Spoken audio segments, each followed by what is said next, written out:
Buenas tardes, hermanos. Que la paz de nuestro Señor Jesucristo esté en cada uno de ustedes. En esta hora, pues nosotros queremos compartir la palabra de Dios con cada uno de ustedes. Y he venido reflexionando mucho en relación, hermanos, a que muchos de nosotros pensamos que Dios, pues, nos observa y nos mira. Y es cierto, así es, pero muchos, o sea, me quiero dar a entender básicamente, hermanos, de que nosotros pensamos que como Él es invisible a ustedes. eh, no hace mucho me hacían un comentario unas personas y me decían, mire, este sea un observador invisible. ¿Va? Y yo le decía, bueno, ¿qué quiere decir esto? Le decía yo a ellos, ¿no?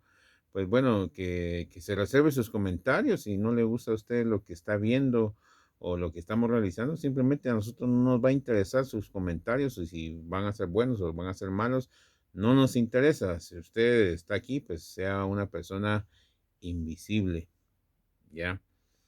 Entonces yo me puse a reflexionar y de veras cuántos inconscientemente, oiga bien lo que le estoy diciendo, inconscientemente hacemos así a Dios.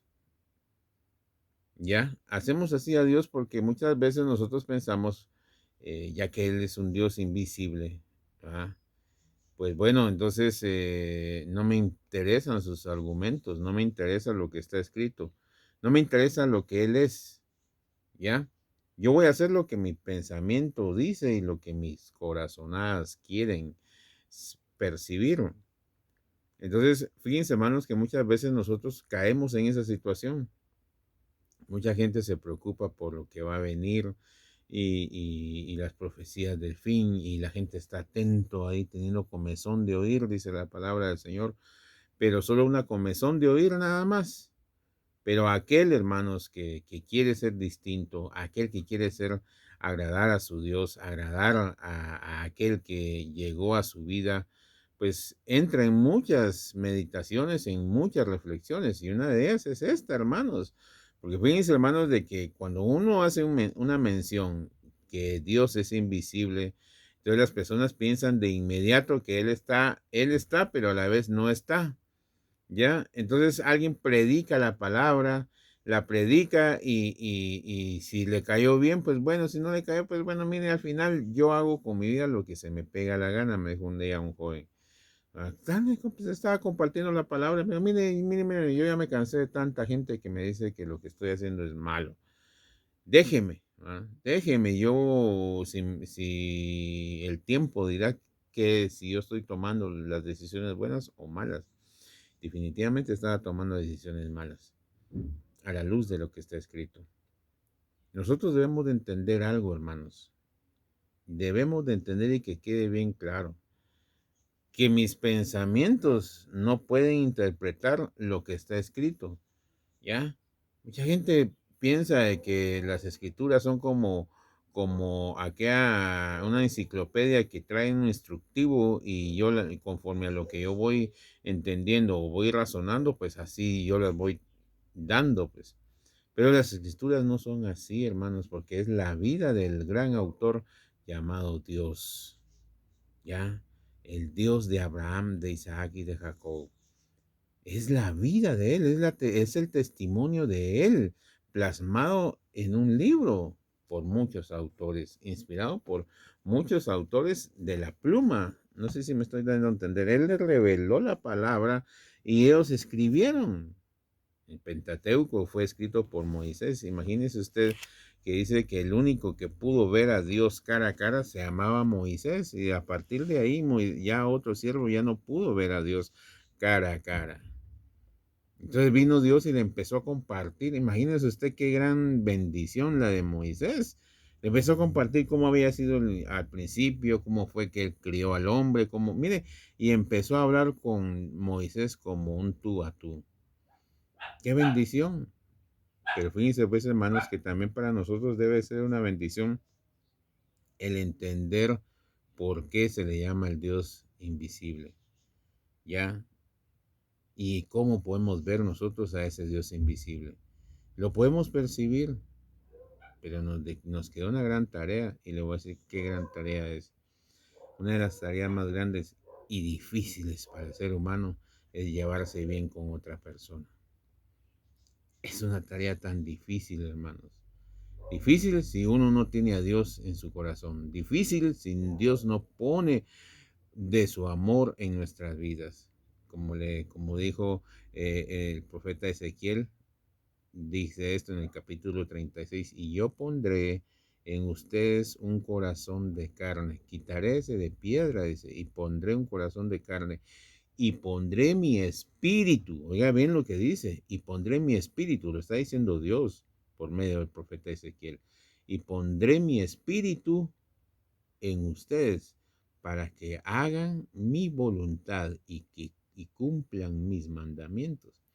Entonces, cuando hablamos de ese Dios invisible, a nosotros se nos hace palpable en muchas obras y en muchas obras naturales.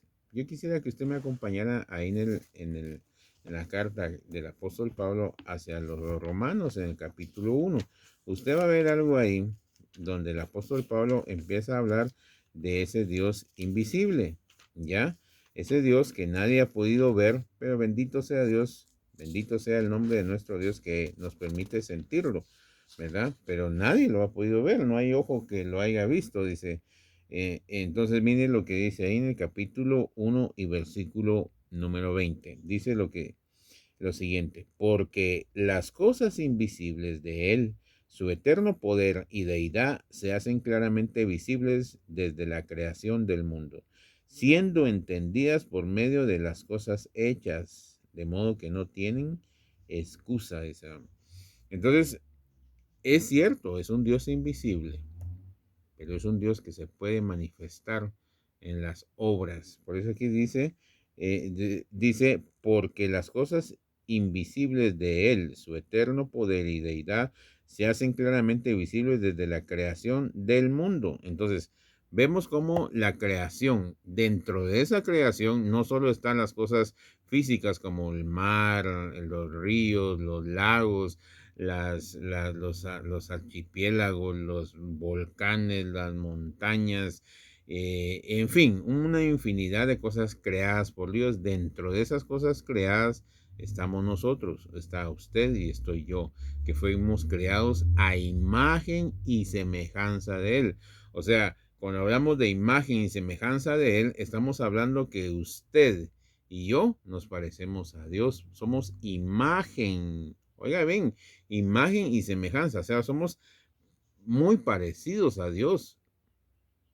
¿Ya? Y usted va a decir, ¿cómo así, hermano? Entonces tendríamos el poder de Él. Lo tenemos. Tenemos el poder de su gloria. Tenemos su misericordia. Pero ¿cuál es el problema? El problema es que nosotros nos jactamos de algo. Entonces ahí es donde vienen las consecuencias de no manifestar un poder de Dios como debería hacerse. ¿Ya? Entonces, miren lo que dice más adelante. Yo quisiera que usted me acompañara ahí en Primera de Juan, capítulo 2. Primera de Juan, capítulo 2. Y usted va a ver algo ahí, hermanos, porque por eso yo le decía que en Romanos lo que nos dice es bien claro. Nos habla bien claro sobre la creación de Dios. ¿Ah? Dentro de esa creación está usted y estoy yo. Porque la palabra de Dios dice que nos creó a su imagen y semejanza. Yo no le estoy aumentando nada a lo que estamos compartiendo. Véalo usted ahí en Génesis capítulo 1 al 3 o al 4. Esos 4 o 5 capítulos primeros habla de la creación. Cómo fue que Dios vino, dijo, hagamos al hombre a imagen y semejanza nuestra.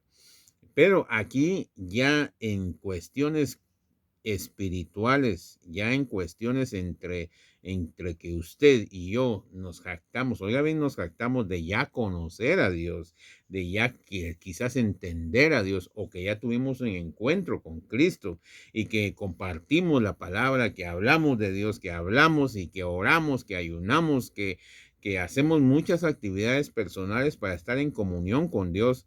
A este es el punto que yo quiero llegar, sirviendo al Dios invisible, ¿ya? Que nadie puede ver, pero sí se puede manifestar en nuestros hermanos. Mire lo que dice ahí en la primera carta del apóstol San Juan, en el capítulo 2 y versículo 8. Mire lo que dice ahí. Dice lo siguiente, dice, sin embargo, os escribo un mandamiento nuevo, que es verdadero en él, en vosotros, y en vosotros, dice, porque las tinieblas van pasando y la luz verdadera ya alumbra. El que dice que está en la luz y aborrece a su hermano, está todavía en tinieblas. El que ama a su hermano permanece en la luz y en él no hay tropiezo. Pero el que aborrece a su hermano está en tinieblas y anda en tinieblas y no sabe a dónde va, porque las tinieblas lo han cegado los ojos. Entonces viene el apóstol Juan y empieza a hablar de algo que es bien importante. ¿Ya? Es bien importante, ¿por qué? Porque entonces Dios se manifiesta por medio de que nosotros amemos a los que podemos ver físicamente, ¿ya? Porque qué fácil es decir yo amo a Dios, pero no lo estoy viendo. Usted quizás, como muchos, siempre lo he dicho yo, están los artistas que hacen un retrato tan bonito de Jesucristo, pues, pero el profeta dice en el libro de Isaías, dice que él no iba a traer atractivo físico para que no lo siguieran por lo bonito, sino que para que lo siguieran por lo que él tenía en su corazón. Ya estoy hablando de Jesucristo físico. Jesucristo espiritual sigue vivo, está en medio de nosotros como poderoso gigante. ¿Ya? Entonces, ¿a qué es lo que voy con esto? Él sigue en medio de nosotros y dice que él fue arrebatado y fue llevado con Jesucristo, con nuestro Dios, y ahí está, a la diestra del Padre. ¿Ya? Entonces, por eso ya hablaba en relación a esto. ¿Por qué? Porque dice que él no iba a traer un atractivo físico. Va, imagínense que en aquel entonces usted y yo nos encontremos con Cristo y llevemos una idea vaga, ya. Por supuesto que si alguien entra al cielo y está con nuestro Señor Jesucristo y va a estar encontrándose con él, yo dudo que alguien vaya a llevar una imagen de un cuadro que hoy venden a ustedes, de un artista. Definitivamente que el que se encuentra con Cristo se encuentra con su palabra y sabe quién es el Señor Jesucristo. Pues de eso se trata el mensaje, hermanos, básicamente. Básicamente se trata de que nosotros debemos de entender quién es el Señor Jesucristo y qué es lo que a Él le agrada, porque para eso estamos siendo nosotros cristianos. Porque ser cristiano, hermano, no quiere decir de que yo voy a buscar lo que a mí me agrada, sino que siendo yo cristiano voy a buscar lo que a Él le agrada. Por eso es que también aquí en la primera carta de Juan, el Señor habla por medio de Juan y dice que el que anda, que el que conoce a Cristo debe de andar como él anduvo, dice, ¿ya? Entonces no se trata de que yo voy a buscar mi forma peculiar de llevar mi evangelio, ¿ya? Sino que debe ser lo que está escrito. Por eso yo le estoy diciendo que estamos sirviendo a un Dios invisible. Sí es cierto, estamos sirviendo a un Dios invisible que no podemos ver, pero sí sentimos, pero sí podemos amarlo a través de los que nos rodean, a través de los hermanos, a través de nuestros hijos, a través de nuestros padres, a través de aquellos que quizás no nos caigan bien, pero a ellos también hay que amarlos, hermanos, ¿ya? ¿Y cuál es el amor entonces? Usted dirá, bueno, que yo no estoy hablando de ese amor porque hay tres formas de amar. Está el amor eros, está el amor fileos y está el amor ágape, ¿ya? Entonces no estamos hablando de ese amor eros que me causa a mí velocidades. Estamos hablando del amor fileos, de aquel amor fraternal. Ese amor que me hace a mí, como dicen en la palabra, el apóstol Pablo le dice a Timoteo, le dice que esta palabra es buena para exhortar, para edificar, ¿ya? Para construir algo, o no, tal vez la palabra construir está un poco fuera de, sino que para la formación del hombre de Dios, así lo dice en primera de Timoteo. Para la formación, para eso está la palabra. Entonces, el amor del Señor es que nosotros nos amemos, pero no un amor fileo, así de abrazos y de besos, sino que un amor ágape, un amor incondicional, un amor que no voy a llegar yo a juzgar a mi hermano porque está tirado o porque está caído o porque hizo un pecado, porque hizo aquello, porque yo no me voy a poner en el lugar del diablo para acusar a mis hermanos. No sé si me estoy dando a entender, pero sí me voy a poner del lado de Dios, porque Dios viene y dice que el que ama castiga, o no lo dice ahí en Hebreos. Así dice, al que toma como hijo castiga, al que toma como hijo reprende, al que toma como hijo castiga y lo exhorta. Ese es el amor manifestado de Dios para con los que son hijos, para los que somos hijos de Él, pues. Entonces, ese mismo amor, de ese mismo amor es el que está hablando el apóstol Juan. Un amor que, por supuesto, un amor tampoco que usted venga y que con prepotencia quiera imponer una exhortación, quiera imponer un consejo, quiera imponer algo que no es lo adecuado. Oiga, ven, con prepotencia. Yo no voy a imponer a alguien que no quiera recibir el consejo de Dios. Mire lo que dice más adelante en 1 Juan 4, 20 y 21. Mire lo que dice acá. Dice, si alguno dice, yo amo a Dios y aborrece a su hermano, es mentiroso, pues el que no ama a su hermano, a quien ha visto, ¿cómo puede amar a Dios a quien no ha visto? ¿Ya? Entonces, vuelvo a insistir, le estoy explicando qué es el amor de Dios. Entonces, aquí viene el apóstol Juan y nos confirma que yo no puedo decir que yo amo a Dios, que no veo, y cómo voy a amar y cómo voy a odiar a aquel que sí veo. Entonces, es un poco contradictorio. ¿Ya? ¿Por qué? Porque el hombre así es, como aquel no me está viendo, yo no sé cómo es, no sé si está enojado, no sé si está alegre, no sé si está triste, en fin, entonces yo estoy con él porque, o sea, no lo está viendo, pues, no sabe este cómo es su físico. Hay gente, así le platicaba yo ayer a mi hija, le decía, mira, esta persona, realmente su físico no es tan atractivo, pero como cae de bien, le decía yo. ¿Ya? Entonces hay gente que sí, tal vez físicamente es atractiva, pero es tosca, es abusiva, es prepotente, engreída, en fin, son cosas que a uno ya no le agrada, ¿ya? Entonces, ¿a qué es lo que voy con esto? A lo que voy, hermanos, básicamente es de que muchos de nosotros somos buenos para decir que amamos a Dios. Muchos de nosotros decimos que somos buenos, que Dios es amor y todo, pero pegamos pugnas contra nuestros hermanos, odiamos a nuestros hermanos, juzgamos a nuestros hermanos, ¿ya? Por eso yo le vuelvo a insistir, la exhortación, dice, por eso es que el apóstol Pablo dice, ahí en Corintios creo que está, o sí, en Corintios creo que está, que dice, cuando tú exhortes a tu hermano, piensa, dice, y considera, dice, ¿ya? Porque no vaya a ser que tú más adelante estés en el mismo lugar que él, ¿ya? Entonces, ¿a qué es lo que a lo que vamos, hermanos? Es que nosotros debemos de amar a nuestros hermanos, sí hay que exhortarlos, sí hay que amarnos con la palabra, y yo he recibido exhortación y también he dado exhortación, hermanos, pero ¿qué? Considerando que yo también soy carne igual que él, que soy débil igual que él. No sé si me estoy dando a entender, hermanos. Entonces, ese es el punto. El punto es que no es melosidad, no es aquella situación de que yo te amo y yo sé que pecaste, pero mira, no, o sea, debe de haber una justicia, por supuesto, pero una justicia no para destruir, sino una justicia para que aquel se levante, ya, que se levante y que siga su camino en lo que es la verdad en Cristo Jesús, ya. Pero sí debe de haber ese tipo de amor, sí debe de haber aquella consolación para aquellos que están dolidos. Por eso es que el apóstol Pablo dice que somos un solo Dios. Dice, somos un solo Dios, un solo Señor, un solo cuerpo. Ya que cuando una parte de un cuerpo, dice el apóstol Pablo, se duele, todo el cuerpo se duele.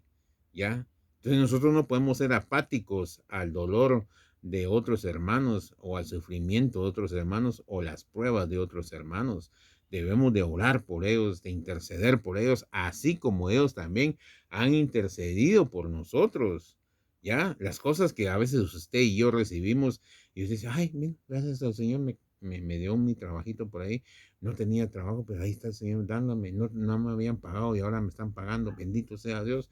Pero porque atrás de esa bendición hay muchas personas que calladamente están pidiéndole por la vida de uno para que el Señor le respalde en todo, ¿ya? Entonces, de ese amor es el que estamos hablando, ¿ya? Porque aquel que profesa amar a Dios, entonces también va a profesar amar al que está a la par de él. Yo quisiera que usted me acompañara también siempre ahí en 1 de Juan capítulo 3 versículo 4. Usted va a ver algo por acá y dice de la siguiente forma, dice, todo aquel,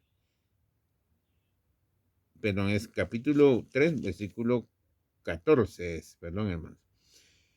Dice así, nosotros sabemos que hemos pasado de muerte a vida, en que amamos a los hermanos. El que no ama a su hermano permanece en muerte.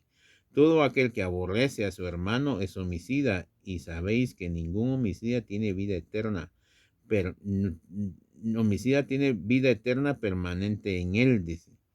En esto hemos conocido el amor, en que Él puso su vida por nosotros. También nosotros debemos de poner nuestras vidas. ¿Por quién dice? Por los hermanos. Entonces a mí me llama mucho la atención esto.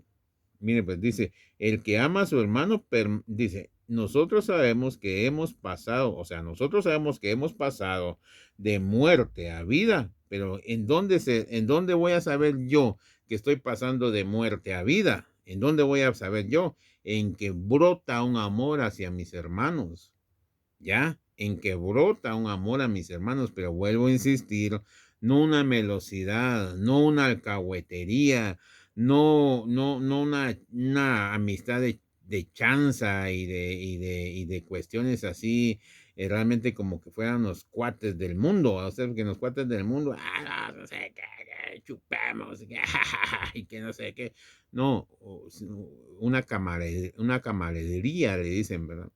¿Ya? Así es la expresión, una camaradería, o sea, aquí estamos entre cuates, no, sino que un amor ágape, un amor que me hace a mí, mira vos, yo siento que te estás equivocando aquí, ¿va? Deberías de reflexionar. Y miren, hermanos, y a ver, por medio de la palabra, llevarnos a una conciencia. Digo llevarnos, porque yo no le puedo decir llevarlo, sino que llevarnos a una conciencia todos hacia una verdad, hacia guiarnos hacia la luz. Entonces ahí, por eso es que yo le vuelvo a insistir, muchas personas se equivocan.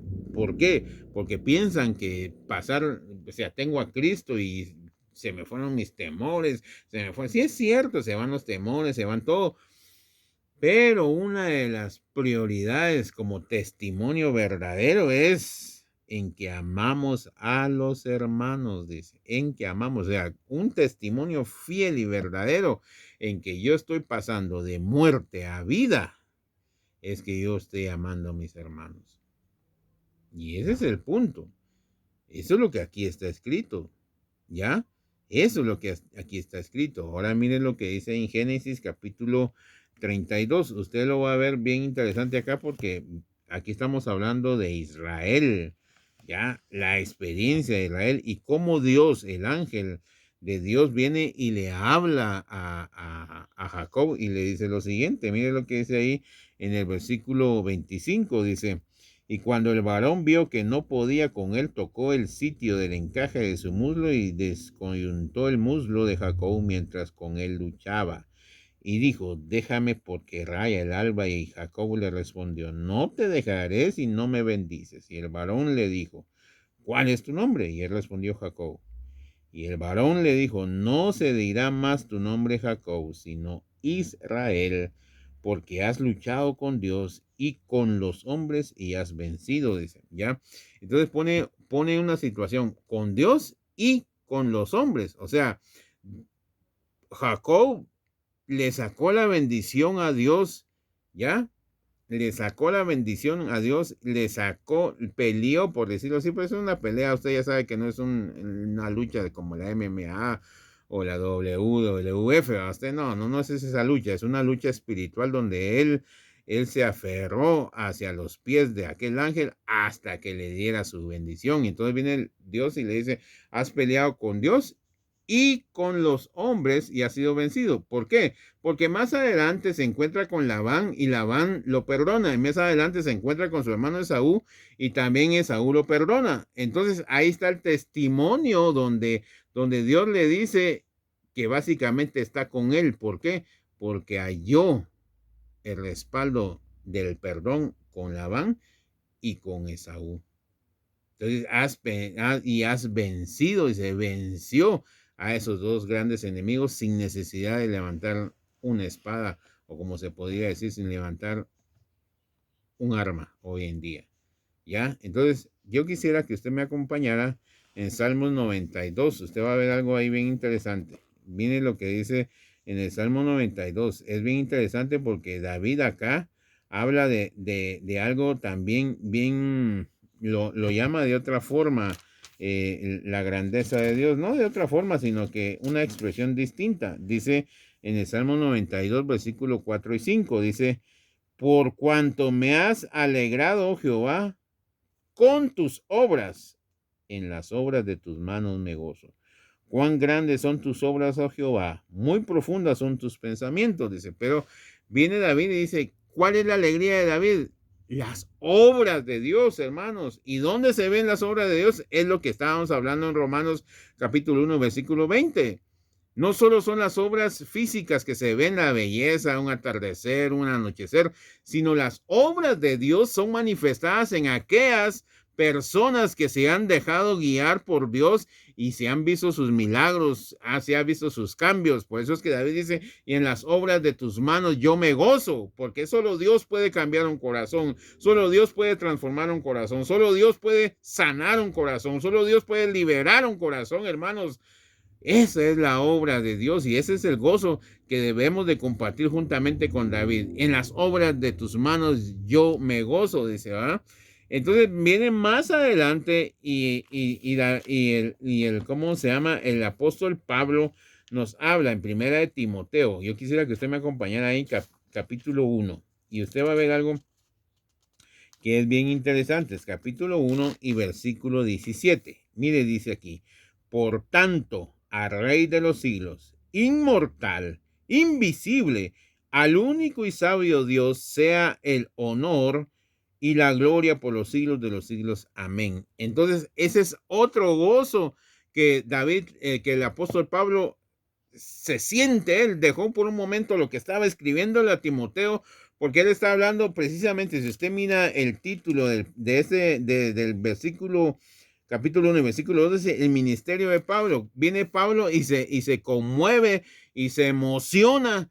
¿Por qué? Porque dice, al bienaventurado, dice, o sea, al Rey de los siglos. Por tanto, al Rey de los siglos, dice, al inmortal, invisible, al único y sabio Dios, sea el honor y la gloria por los siglos de los siglos.